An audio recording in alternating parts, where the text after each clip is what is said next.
On this episode of Realtor 180, I sit down with Rebecca Donatelli, realtor, author, speaker, and leader.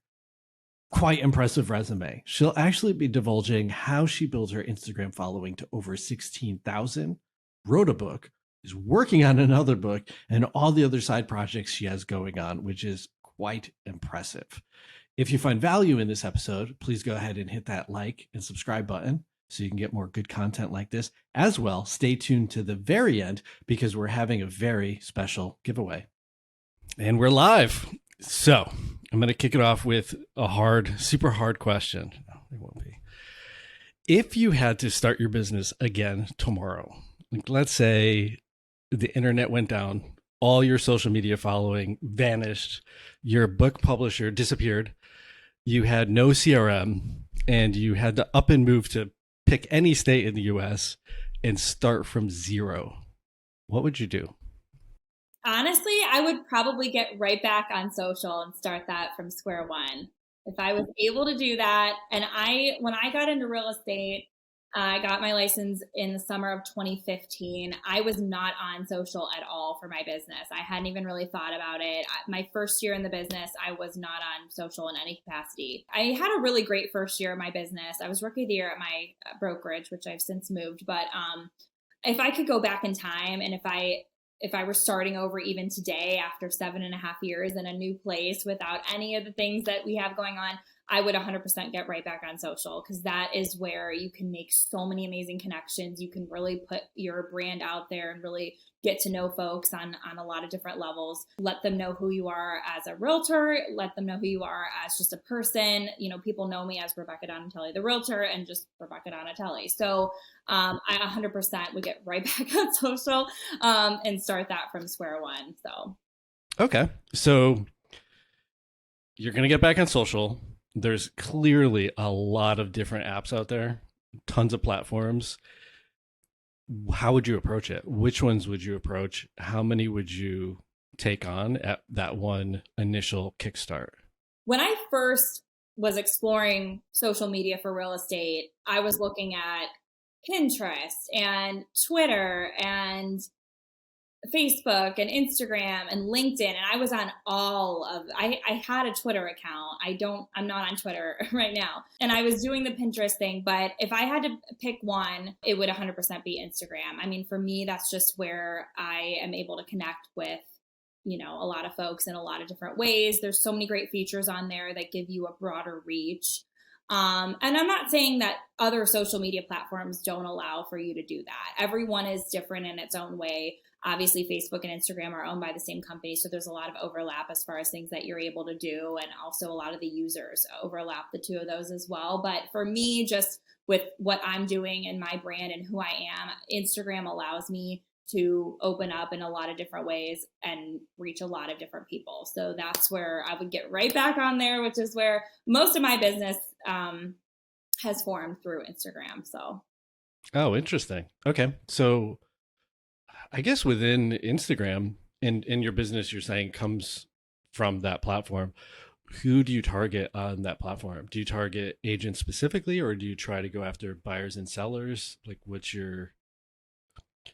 how's your avatar match your audience? When I first started on Instagram, it was a little bit of a different story. I think I was targeting more folks that are around my age, a lot of the first-time home buyers. I was 25, I think, when I started my Instagram. That has definitely evolved because I see so much opportunity with so many different types of people. I mean, a lot of the business that I get from Instagram are realtor to realtor referrals. That's So fantastic. a lot of the folks, a lot of the people that see what I'm doing are other realtors around the country that I've connected with.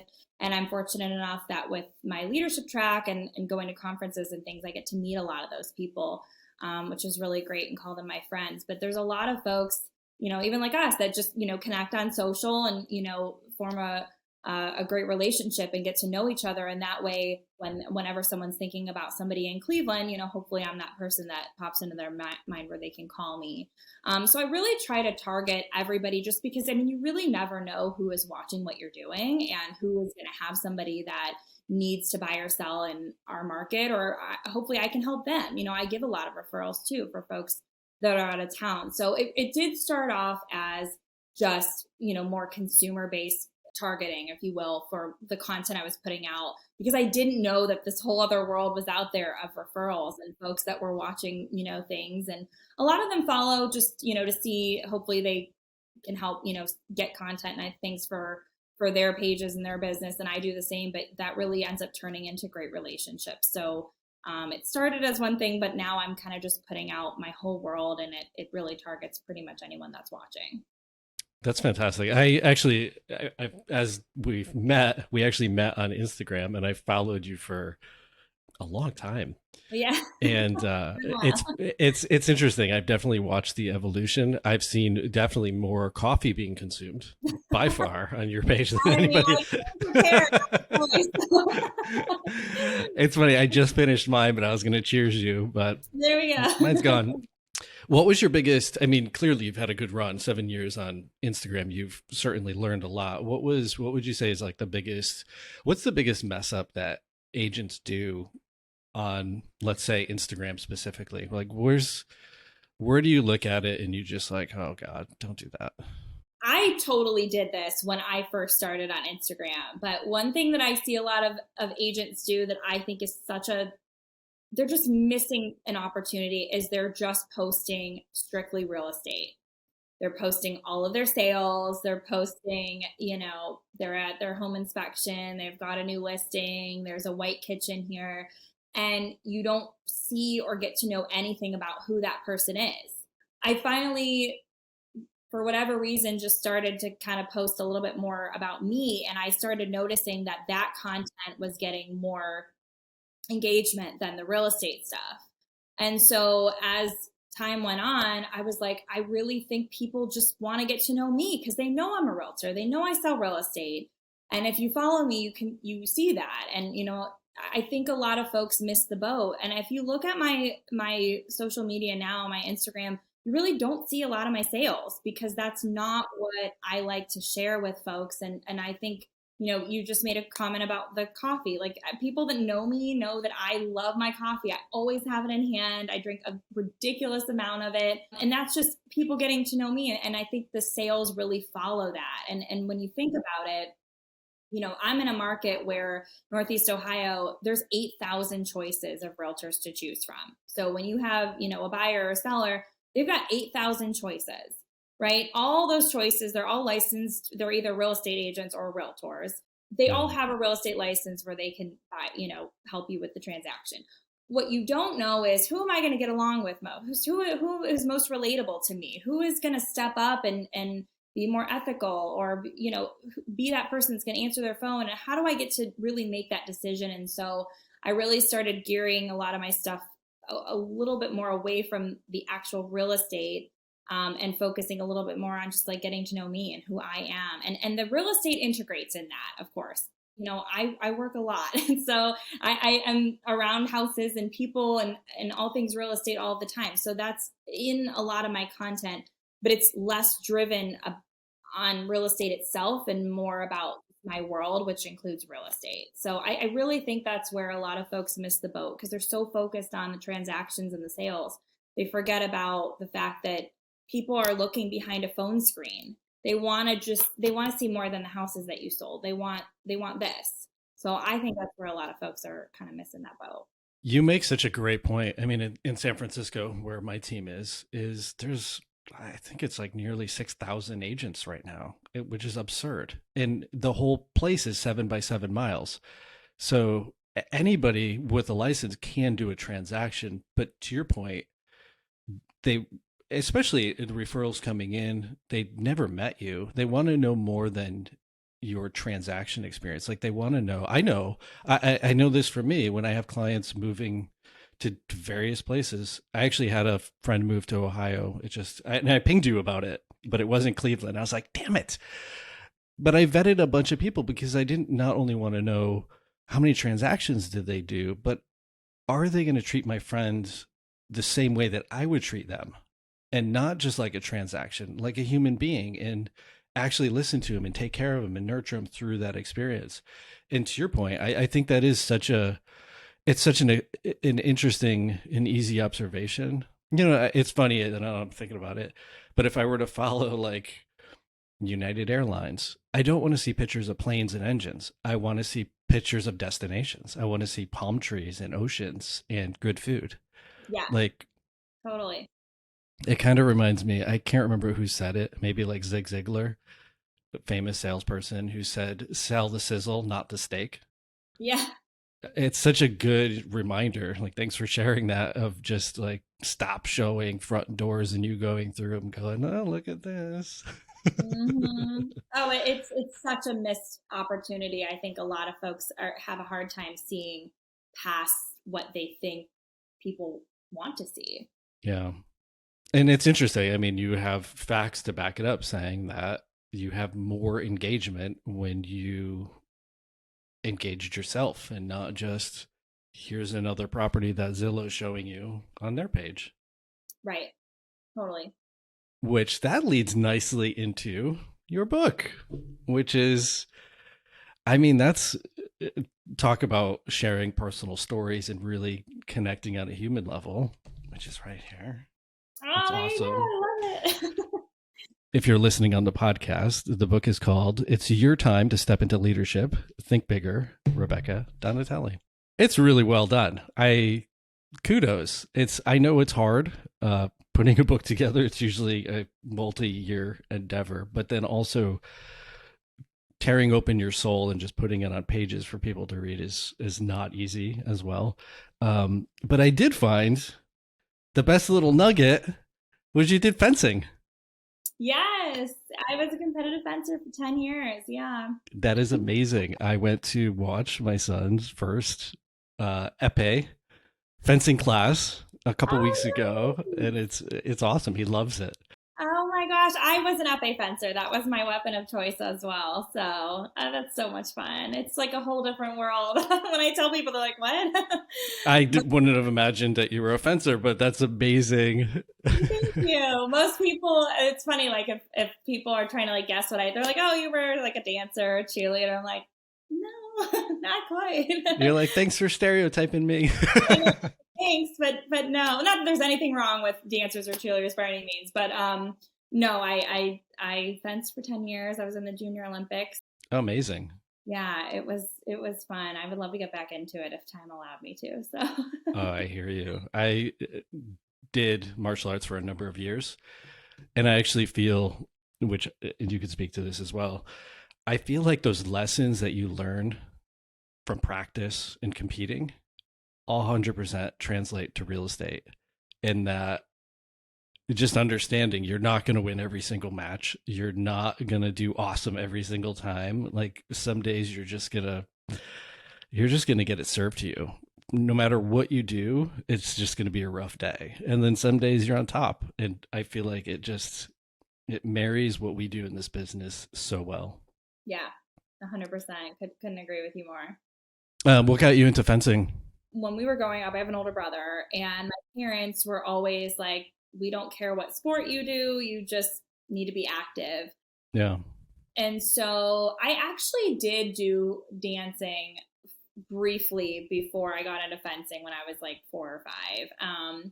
And then my brother ended up choosing a parent-child like fencing class as his, sport of choice. So my mom went with him to the classes, and I was 6 at the time. And I was like, oh my God, that's so cool. Bring me. So I went and decided I wanted to join. And so I started fencing at 6, and then my mom kind of like phased out of it just because she kind of did it as like the parent-child thing. And then my brother did it for maybe like 2 years, and then he stopped, and then I continued fencing, and then I started traveling nationally to national tournaments, and my mom went with me everywhere. And then I started placing. I got I think they do like gold through 8 is like how they medal at nationals. So I got an 8th place medal when I was, oh, maybe like 8 or 9. Wow. I kept fencing, and then I lost a gold medal bout when I was 10 to someone who ended up fencing. I got to watch her on TV and the Olympics, which was really cool. Her name is Kelly Hurley and her sister Courtney Hurley. I lost the gold medal bout to them or to Courtney. I can't remember what city that was, but it was fun. It was crazy. I fenced all of the time. It was like the only thing when I was younger that I actually really took seriously. Really? Yeah, I was never like, I didn't really care as much about school and things like that, which like when I tell the story, people are like, oh my gosh, because now things that I'm doing like with leadership and other, writing and stuff, it doesn't really like parallel. But yeah, I fenced for a long time. And the only reason I stopped is because the school that I went to for college didn't have a fencing program. And so I fenced for 10 years, 6 to 16, and then I stopped. But it was fun. It was incredible to be able to travel and like be a part of this world that I never thought I would be a part of. So 100%. yeah. But again, I just, that the whole experience of competing and training and that mindset, again, I feel like it feeds our business so incredibly well, knowing that it's a numbers game, right? It sounds cliche that every salesperson, oh, it's a numbers game. It totally is. Like you're gonna lose some big deals, you're gonna lose some matches, and it's like, okay, just go train, like train harder. It's funny from martial arts. What I gleaned from it was to not attach my ego necessarily, which is really hard, to the winning and losing, because then your esteem is all over the place. It's up and down and up and down. But instead, if you attach your hard work to your esteem, then it's consistent. And then if you win, it's a bonus. And if you lose, you don't. And from a realtor sales perspective, if I'm giving 100% of myself and I'm really showing up and delivering and it doesn't come to fruition, it's like, it sucks, but you can't beat yourself up over that thing too much. And I know you've had early on in your career, you had a significant sale property that didn't sell, as did I. And it's rough. It's definitely, it dings you and you have to like step back and reflect, which you did. Do you want to unpack that one a little bit? Yeah. So it was something for the folks that are listening, something I wrote about in my book. And I had a listing that I had gotten that was a referral, and I went up against a pretty big, like one of the biggest realtors in the area for this house. I don't even know how many years ago this was now, but I got the listing. And the seller, we were not on the same page as far as the price, but I really wanted this. It was a luxury listing. Just to give a perspective, because Shawn and I are from very different markets. The luxury price point in Cleveland, Ohio, which is where I am, is about $500,000 plus. That is very different from where Shawn is. I mean, the whole nation is very radically different from place to place. You guys are like on a little island over here, kind of. It's very bizarre. It is. But this was a $500,000 property. And at the time, I think it was the biggest listing that it was, I think, that I'd had. And so long story short, it didn't end up selling. And it was a dig. It was really hard for me to walk away from that. And it was crazy because the house ended up selling with the next person at the price that I had suggested.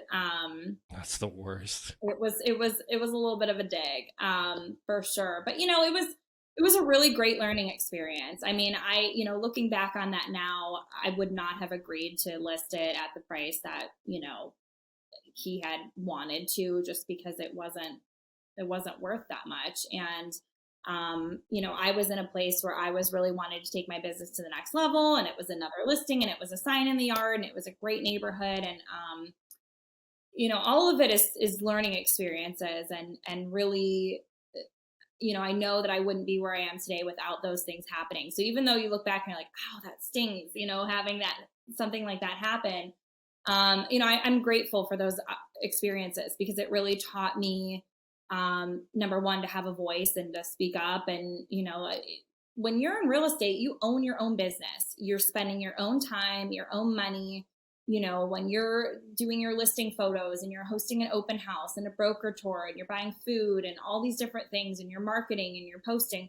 I mean, every minute that you spend, when I think about it, like, I break down how much would we make per hour if we were paid per hour, right? When you put into that perspective, because we're not paid obviously per hour, we're paid per property that closes, not that sells, that closes, right? So when you break it down to, like, what does that look like per hour?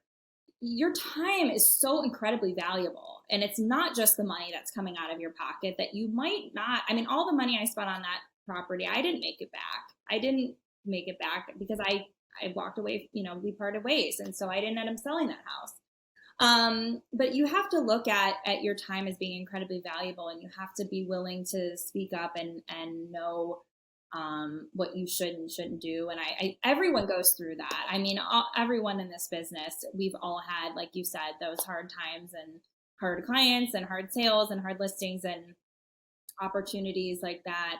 But to me, I'm grateful for all that, because it taught me a lot. It taught me to be a stronger person, a stronger realtor. I have a louder voice, and, I'm proud of that. So that was just one of the things that I shared in my book. And, that was definitely hard and interesting. And I remember when I sat down to write that chapter, I was like, oh my gosh, the anger starts coming up. Oh yeah. Most of when I wrote that book, a lot of when I sat down to write, when I had to, like, force myself to bring myself back in certain situations that were hard to be back in, both personally and professionally. That was definitely one of them. And it was really funny what I didn't write in the book about that listing and that seller.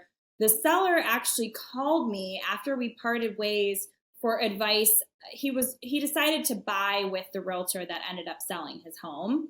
Oh, the worst. And he called me for advice as he was, like, working with the other person. And I didn't end up writing about that, just because it wasn't really relevant to what I was writing, the story I was writing about. But It was like, just keep digging a little bit hard, so. Yeah, let's throw some salt in that wound. Thanks a lot. Right. Thank you for the call. But no, it's all experiences, and some of those things are hard to tell and hard to share. But I think we're all in this together. We've all been through it. So 100%. And if you haven't and you're listening, you are going to. And so I think a big piece of it, similar to martial arts and fencing, is figure out how you're going to handle the loss, because it's coming. Yeah, totally. Figure it out in advance, because when you're in it, it's a whole different thing. One of the things that I learned, I've been doing sales for way too long, but I learned it from when I was doing a lot of phone sales, is if I'd had a bad call or even a good call, what I would do when I hung up is basically I would program my brain positive. And I would literally ask myself, and I'd write it down, what did I do that was really awesome? Like that I know that I will do again. And then instead of saying, like, what did I screw up or what did I mess up, which is positioned as a negative, is I reposition my brain as the positive, is what will I do better next time? And it sounds like you did the same. It's like, I'm going to change, I'm going to have a voice, and I'm going to be vocal and state my position as to, we need to do this price. Not dissimilar. I had the same parallel experience, and my takeaway was the same thing. It was my first big listing, which I get it. It's a different market. Mine was 2 million, which was proportionally the same market to market. It was the same big deal. in the same amount of stress and like the same, like, oh my God, this is amazing. And it was incredibly stressful, but it wasn't a $2 million property. That was the problem. It was a 175 property.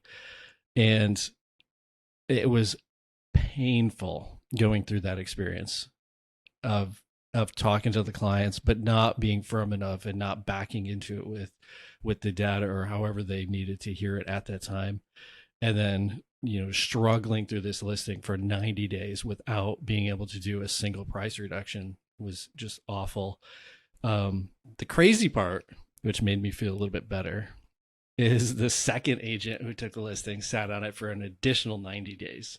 Wow. Because they were listed too high. And then the third agent sold it for exactly what I said, like exactly for what I said it would sell for.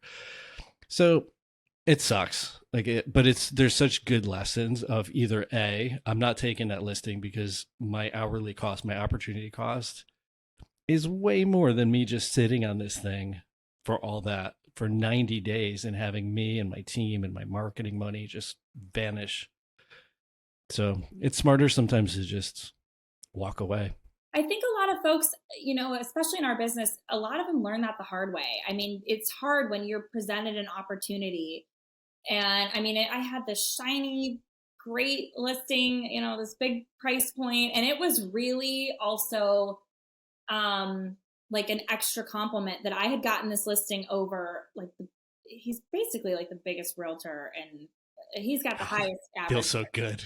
Oh, it was like, oh my God, damn, I'm good, right? Like, this is awesome. So, it's hard, but I think we have to go through those motions to really learn,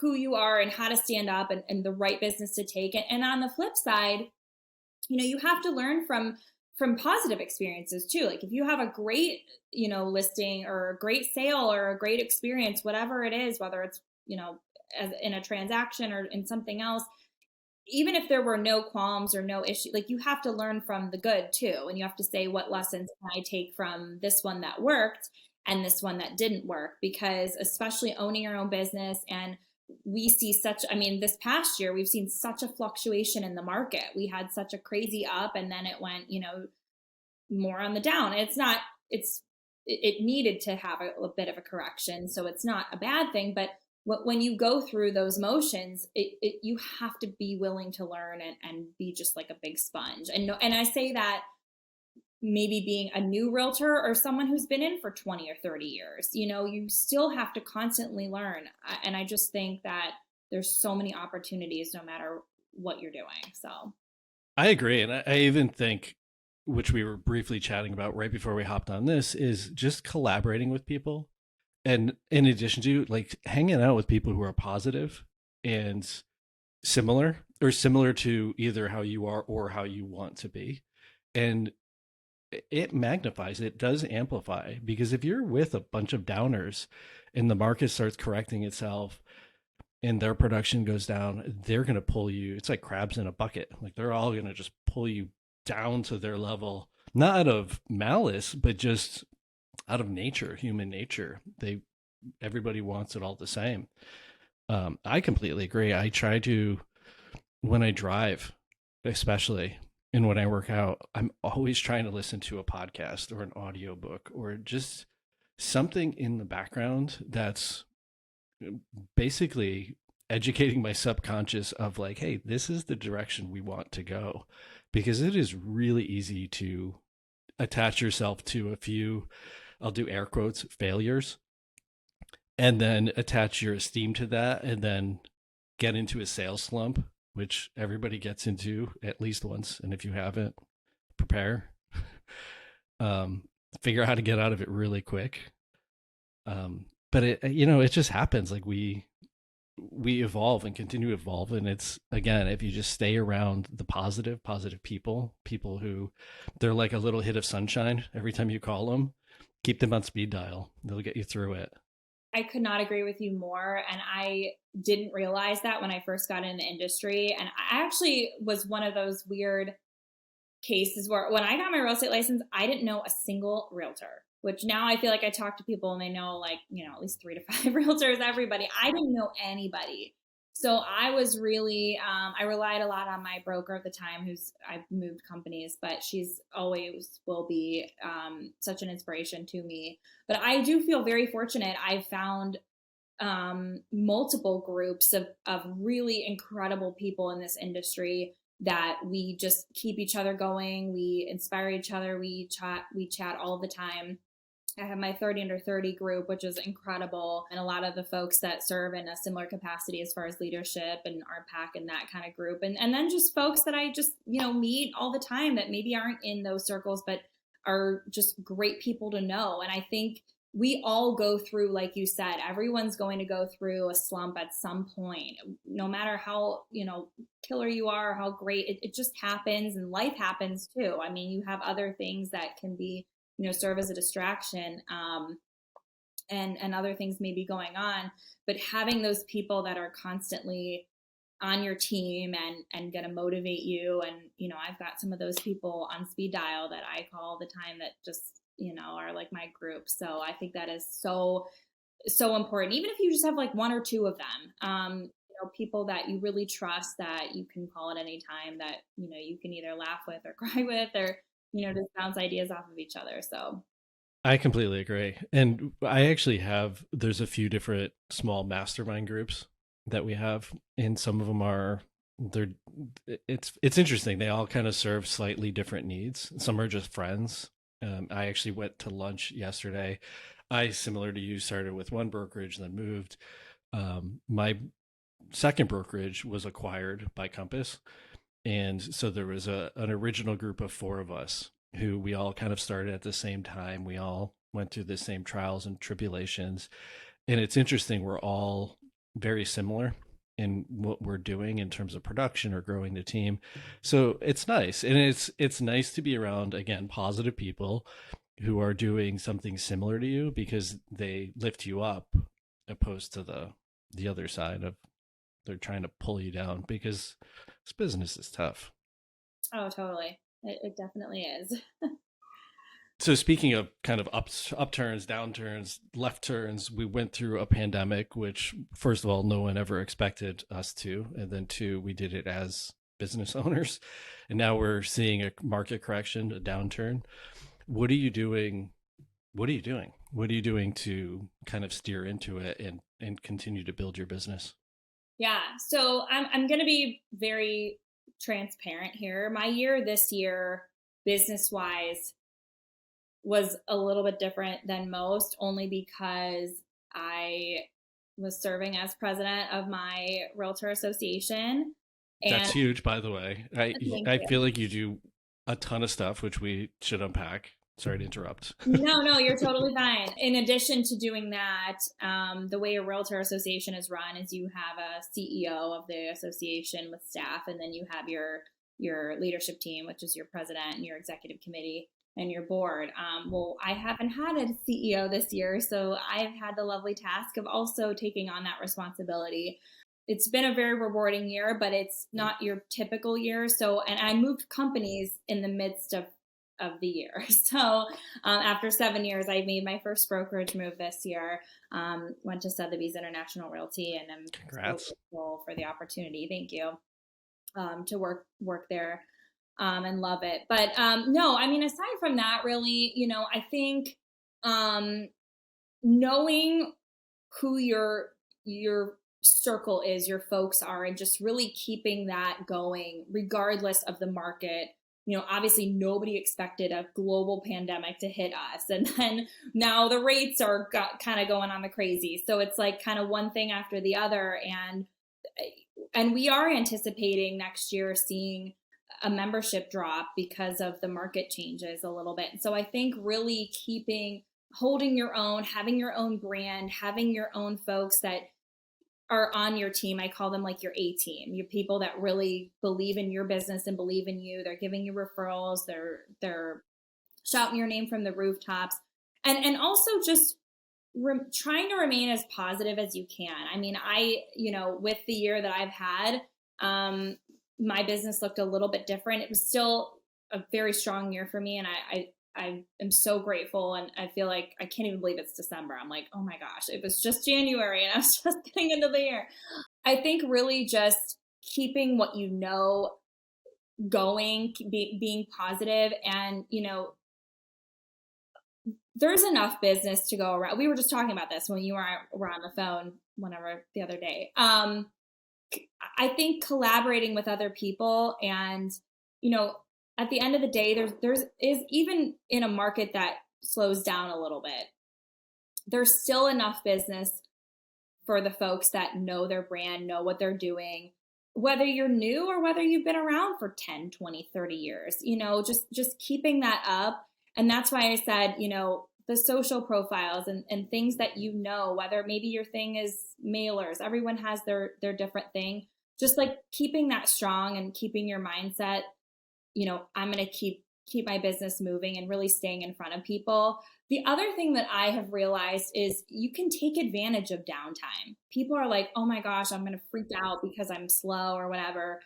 I think there is an advantage to having a little bit of time to like catch up on your, clients that maybe you haven't talked to in a while, or you're, I don't know, getting ready for tax season or whatever it is. Like there's so many things that you can do that you forget about because you get so busy and caught up and when the business is crazy.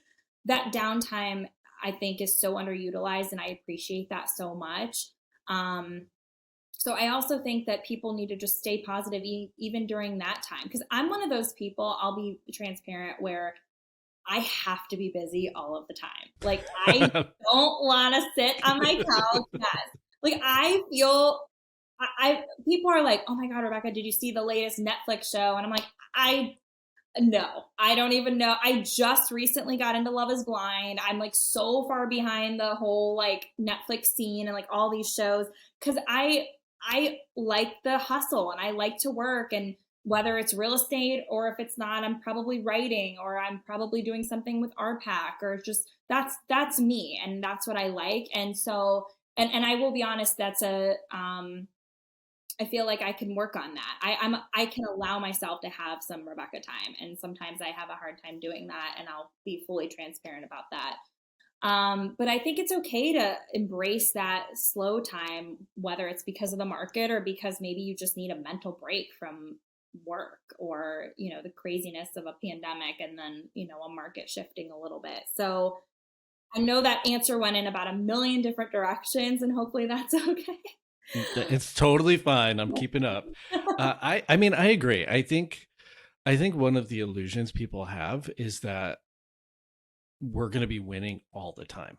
Like the market's going to be awesome all the time. Like it's not. Like there's seasons. Everything has seasons. If you're constantly going from transaction to transaction to transaction and just the winning all the time, you never get to implement or to learn or to explore and like try a different post and then evaluate, oh my God, that actually worked better than me doing this other thing. Right. It's hard, but leaning into these moments can be, I found personally, really beneficial. What I did in structuring my business to make me feel good is I figured out how much money I need in the bank to feel okay for the business, not my personal. The business has its own reserves. What does that have to look like for me not to wake up in cold sweats every morning? And once I figured out that, and I knew, okay, all my employees they're going to get paid, all my marketing is going to run, and we're just basically working off of these reserves, we're fine. And that helped me exponentially to kind of breathe through it. Of course, it took me, similar to you, years of being in this business to build to that point. But for me, that was really important. And I think the other thing that really helps me too is people have to sell. It's as bad as it sounds. There's death, there's divorce, and there's babies. And usually when one of those three things happen, it triggers a transaction. And so if we can just stay in flow with our clients, usually you get the phone call. Yeah, no, it definitely comes with time. Like you said, I mean, it's not something you get in the business and immediately your finances, with the follow up of the clients, like that. And a lot of times you might have to learn that the hard way. I mean, it's the real estate business is a wave. It's not just a, stream that just flows, not, it's a ping pong. It totally is. It totally is. And you got to ride that wave, and you got to, prepare yourself in the best way that you can. And it does come over time. So totally agree with you. It's funny. This is why I always it's like you're my hit of sunshine. Like, I'm always excited because you have all these layers to how you're going about business, which, as you mentioned, referrals is a big piece of it. You have the book, you have your social media, you're the president of your association. Like, those are all, well, one, they're all they're all full-time. They're all careers, which is in addition to being a realtor. So let's just acknowledge, holy crap, that's a lot of, how do you do that? When I talk to people like you, I feel lazy. Oh my God. And I'm like, oh, I have to do more. I owe a lot of it to my good friend over here, my coffee. That is, it's funny. Mine is caffeine and working out. I don't actually drink as much caffeine as I used to, but working out, it makes me clear. So I feel excited about going after that next thing, that next project, that next concept. What big project are you working on? I know there's something in the pipe. There is. I am hoping to have a second book come out next year. Yeah. Yes. That's huge. I'm really excited. I mean, the plan, it's so funny because when I was writing my first book, I started writing it. It was around the time I got Realtor Magazine 30 Under 30, which was March of. That's huge. 2019. Thank you. Congrats. Holy cow. Thank you. That was an incredible time. So that was kind of around the time I started writing the book. My goal was to publish the book by holiday, Christmas time of that year of 2019. And I didn't end up publishing it until the first week of October of 2020.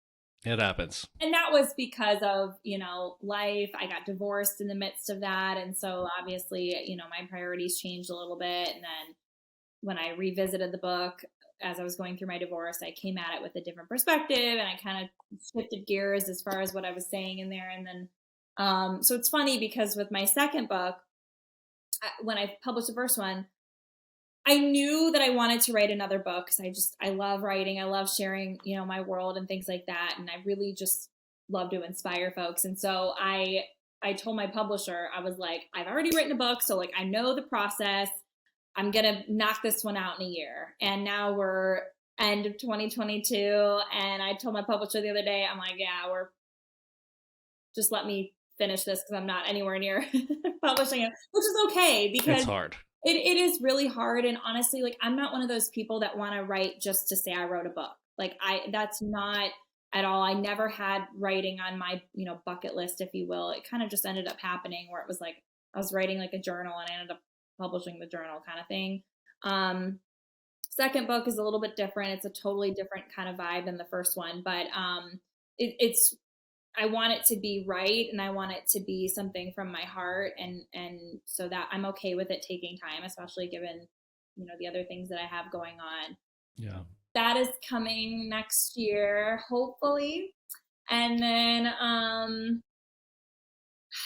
I'm going through a little bit of a restructure of my team, so which I don't want to get too much into that, but I am hoping to kind of finalize what I want that to look like for next year, especially given that I, moved companies and I'm now at Sotheby's, which I love very much. Yeah.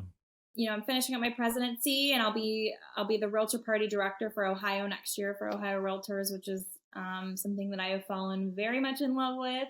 And that's a whole nother thing. And so I don't know, I'm kind of one of those people that nothing that I have done in my real estate career as far as the business of real estate or leadership or writing or speaking or none of it was planned. It was all just things that I ended up falling in love with that kind of happened. So I'm kind of one of those people that I'm when people ask me what's next, I'm I kind of know, but I don't really know. And I'm okay with not really knowing, because if I had everything planned, I wouldn't be probably talking to you today. Like I wouldn't be what I'm doing. And I like that uncertainty because it just makes things so much more interesting. And I've found a whole world of things that I never ever saw myself doing. I mean, I had such a fear of public speaking in college, and now I have my speaking consulting company, and I've, traveled to do that. And I used to run for the hills if you would say the word politics to me, and now I live in this, real estate political world, and I love it. And so I don't know, we'll see what happens, but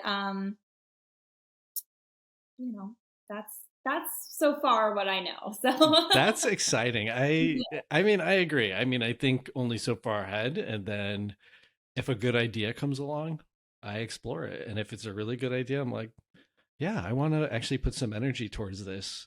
But I tend to get really excited about a lot of stuff, so I have to like hmm I have to usually float it by a few people and be like, "Hey, is this crazy if I yeah. do XYZ?" And they're like, "Yeah, you probably shouldn't do that right now." Right. Can you give us a slight teaser on the book? Like if you were just to give like a quick overview, or is it too early to talk about?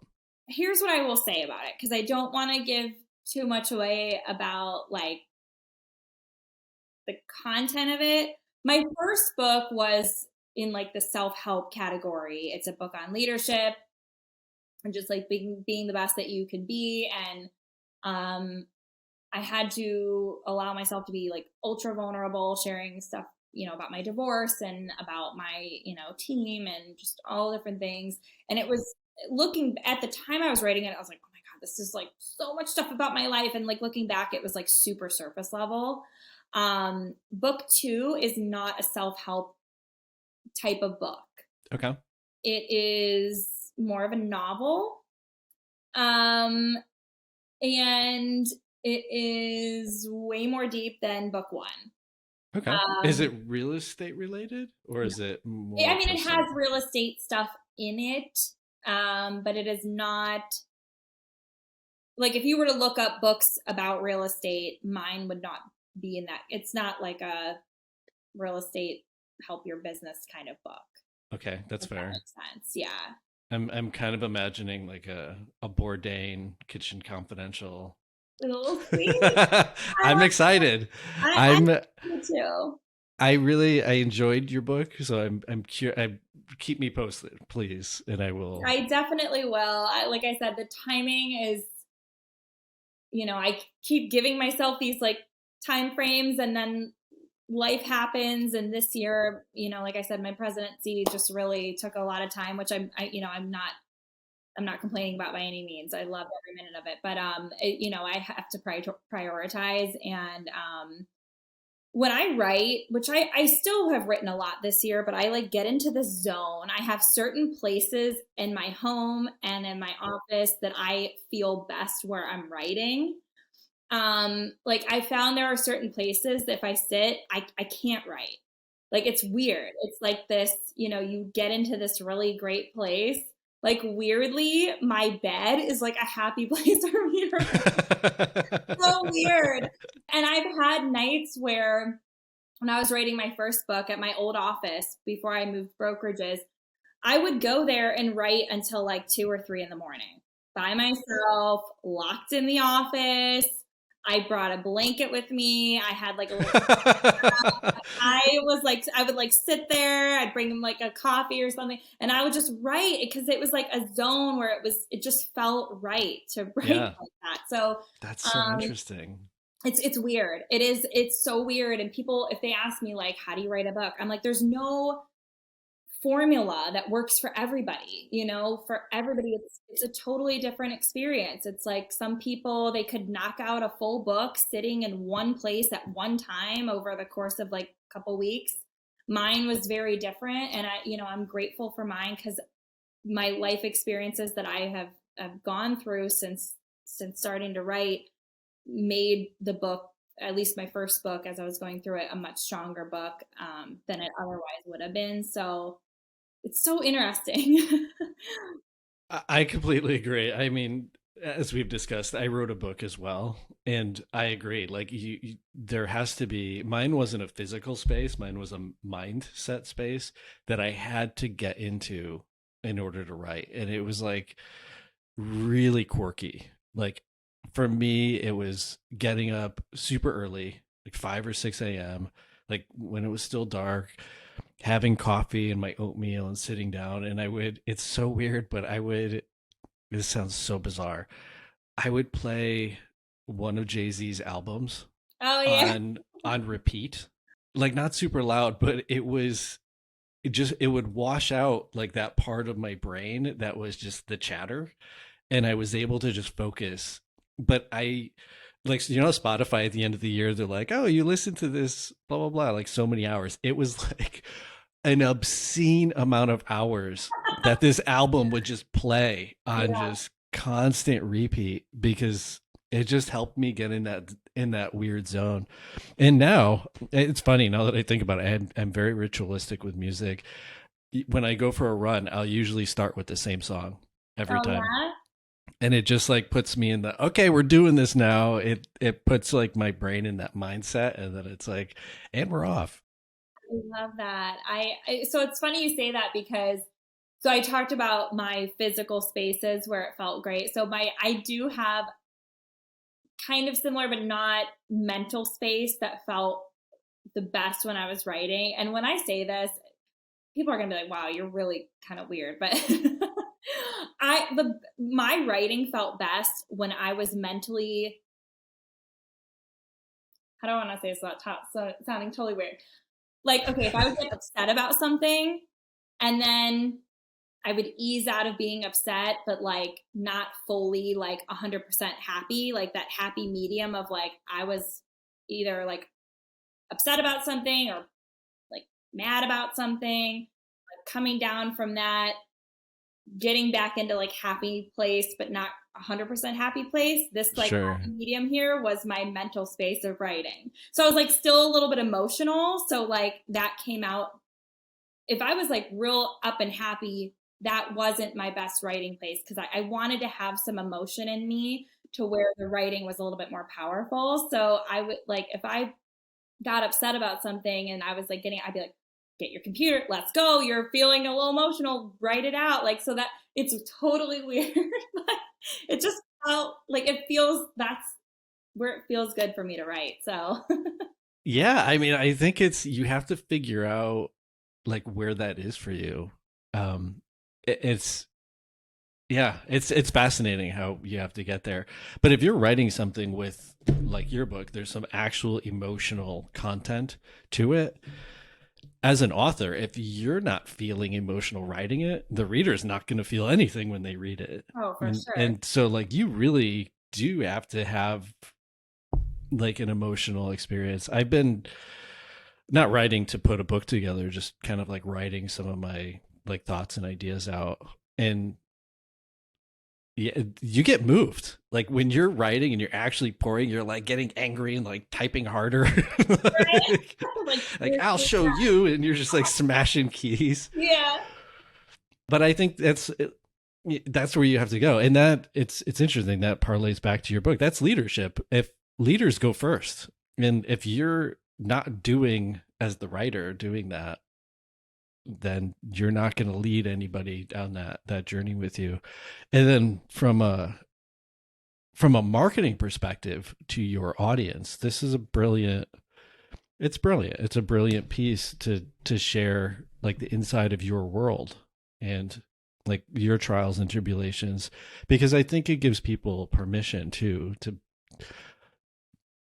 relate of like, yeah, it sucks for me, but I'm not the only one who's gone through this, and this person did it, and they can glean something from that, even just a little. Sometimes it's a little piece of hope, or it's a little strategy, a little nugget of like, oh well, Rebecca did this, like maybe I'll try this. Yeah.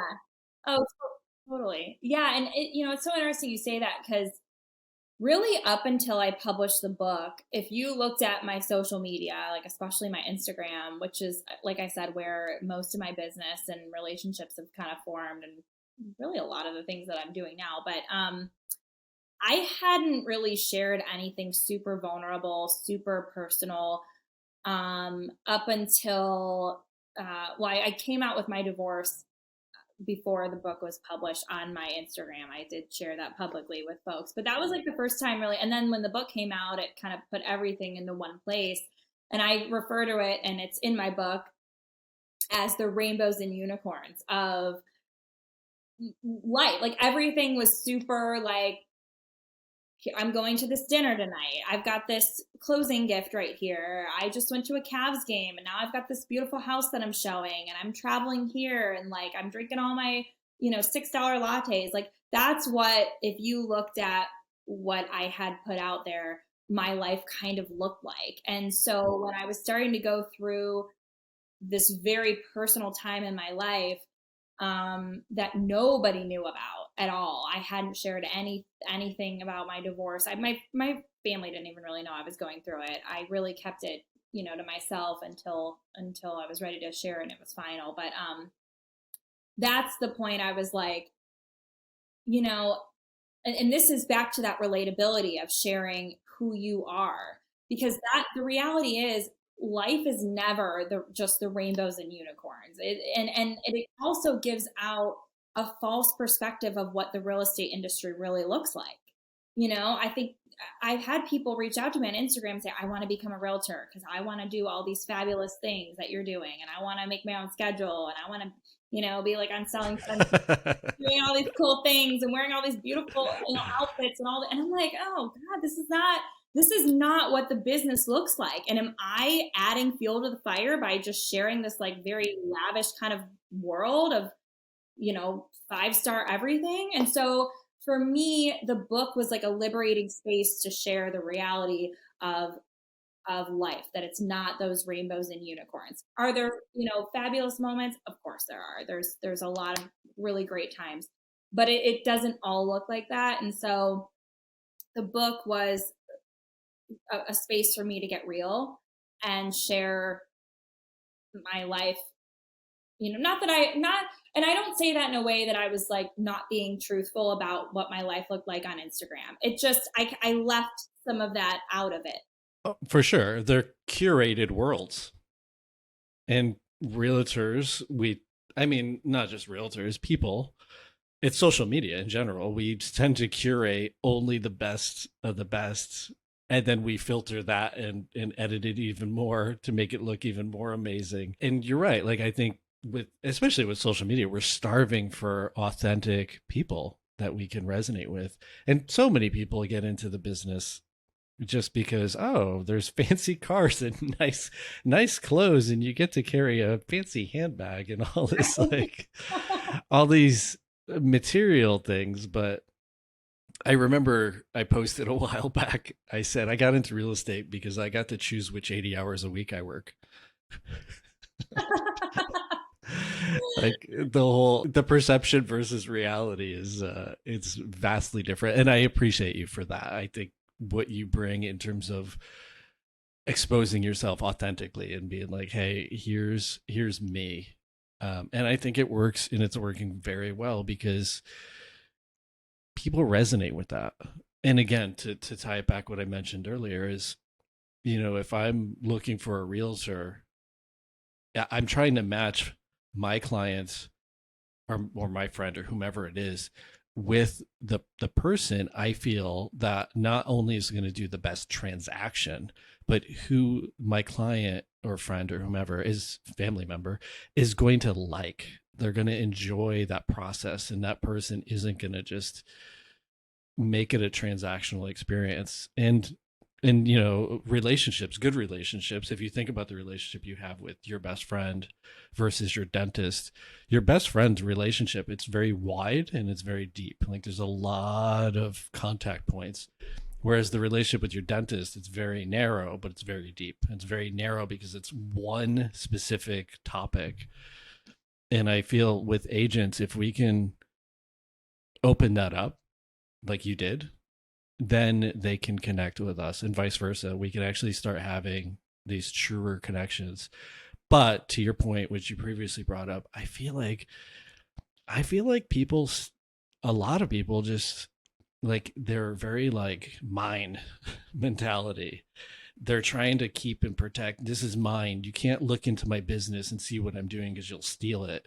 And I can't share too much of myself because you're going to exploit it. And so they have that non-abundance, what is it? Scarcity mindset, and they're just trying to hold on to it. And by doing that, they lose all this stuff, like opportunities to connect and collaborate and to share ideas, which is incredibly important. Especially, we came through a pandemic and now we're going into a turning market, which is potentially turning into a recession. We need each other more than ever. And I actually relate that to, I was listening to a podcast.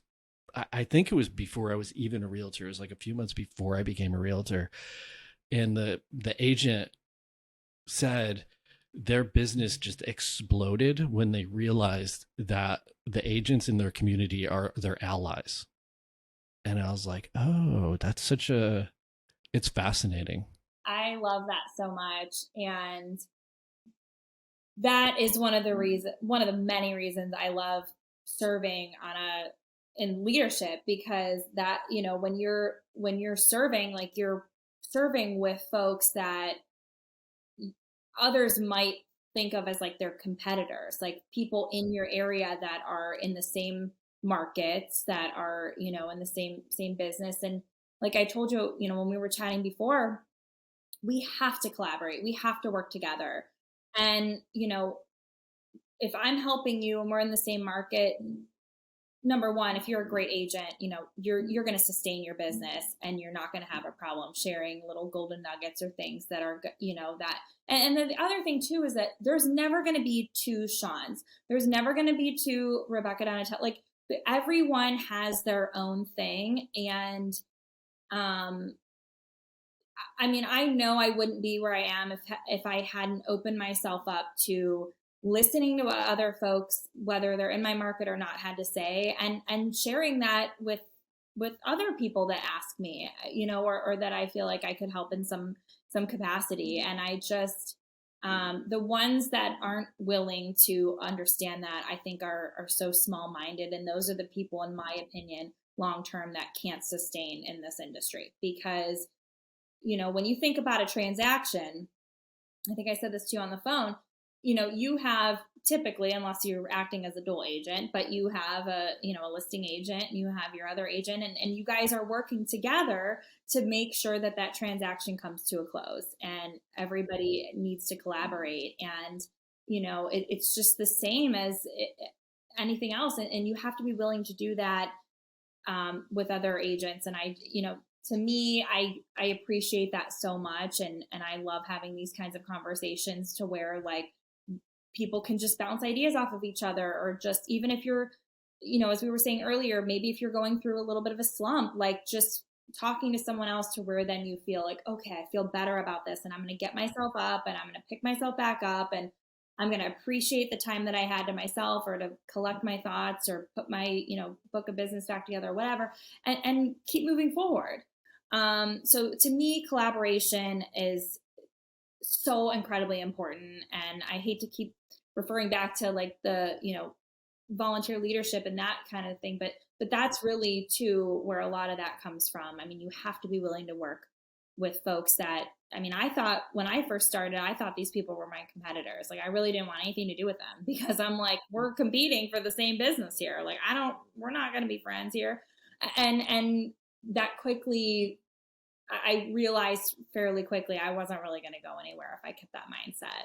Yeah. And I mean, at the end of the day, if you're, let's say, competing for a listing, at the end of the day, it's the client's decision as to who they pick, and there's a whole slew of reasons as to why they end up going with that individual. And likely, if you're a top performer and they're a performer, you're going to compete again. So it's like, can be resentful and you can be angry. You can learn something from it and you can evolve. It's totally up to you, but you're going to be in this again and again and again. And that's just the nature of it all. Which I think that's like the collaboration is the perfect way that we can end cap this. So what is the best way for people to find you online and in the ethers? Where are you?